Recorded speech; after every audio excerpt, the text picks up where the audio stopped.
El entorno fluvial de Guadalteba contiene varios y valiosos yacimientos arqueológicos de la prehistoria, como el de la Cueva de las Palomas o la necrópolis megalítica de Lentejuela, que dejan datos muy relevantes de una intensa actividad antes de la eclosión poblacional. El Museo Municipal conserva algunas piezas que reflejan movimientos en la zona en casi todas las épocas desde el Paleolítico. El mundo romano empieza a ocupar lo que hoy es el término municipal de Teba, en el Cerro de los Castillejos, según nos cuenta el historiador Pepe Verdugo.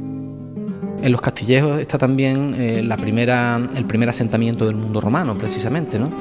Cuando Roma entra en Hispania y conquista el sur de la península ibérica, en el 206 a.C., pues posiblemente el primer sitio donde se establecerían en nuestras tierras de Teba sería en el Cerro de los Castillejos. De hecho, aparece allí abundante cerámica romana de estos primeros siglos de asentamiento de la romanidad.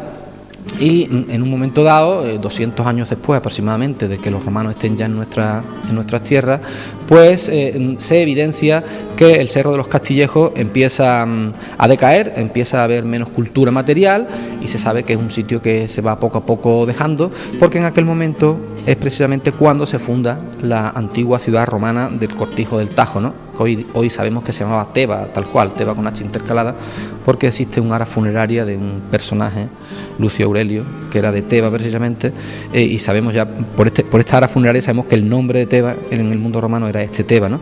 Bueno, es precisamente en el siglo I de nuestra era cuando empieza la ciudad romana del Cortijo del Tajo. Esto implica un trasvase poblacional desde la población que existía en los Castillejos hasta el Cortijo del Tajo, ¿no? En el Cortijo del Tajo es el auténtico mundo romano del pueblo, se encuentra allí. De hecho, la mayoría de las piezas que encontramos en el museo, en la parte del mundo romano, pues son precisamente de allí, del Cortijo del Tajo, ¿no?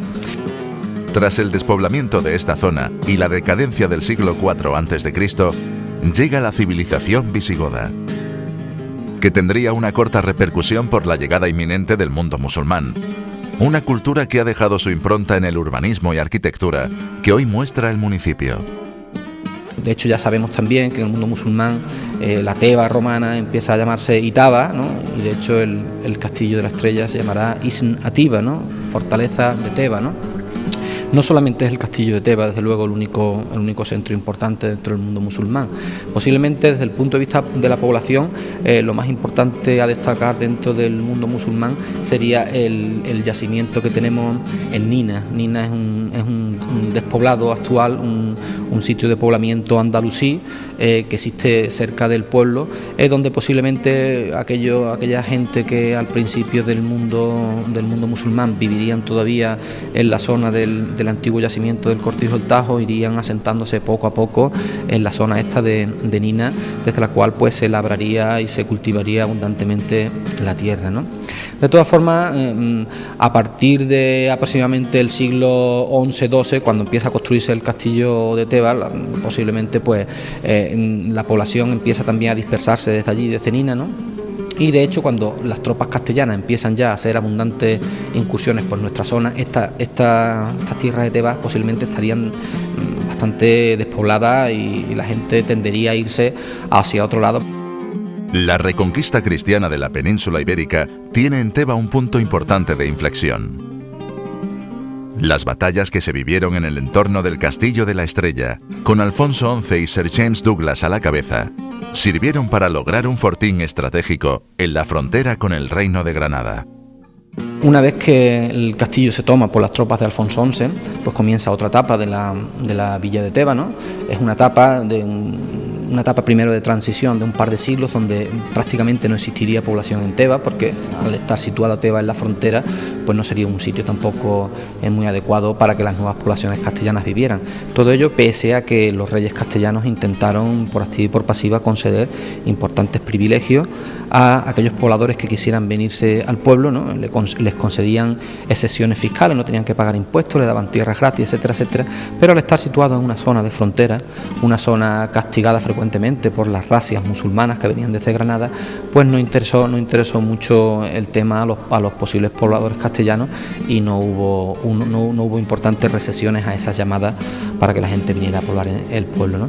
De todas formas, sí que ya al final del siglo XV, cuando ya se termina con el reino de Granada, cuando los reyes católicos conquistan Granada en 1492, se sabe que lo que es el casco urbano del pueblo empieza precisamente a partir de ese momento a tener cierto vigor, ¿no? Empieza ya poco a poco la gente a venirse, y además se viene al calor del castillo, ¿no? La gente que posiblemente estaría mejor en los valles de los alrededores, pues empiezan a poblar ya lo que es actualmente el casco urbano de Teba, ¿no?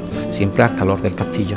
De hecho, pocas décadas después de que empiece a poblarse lo que es el casco urbano, se sabe que el castillo de Teba, que hasta los dos otros últimos siglos había sido el lugar de población de los habitantes, siempre huyendo de las razias musulmanas, pues el castillo, a partir de que ya no existe peligro bélico, pues empieza a despoblarse. Incluso hay algún documento interesante en el archivo municipal donde el conde de Teba, los condes de Teba, tuvieron que hacer serias advertencias para que la gente no se llevara las piedras del castillo para construir sus casas abajo, ¿no?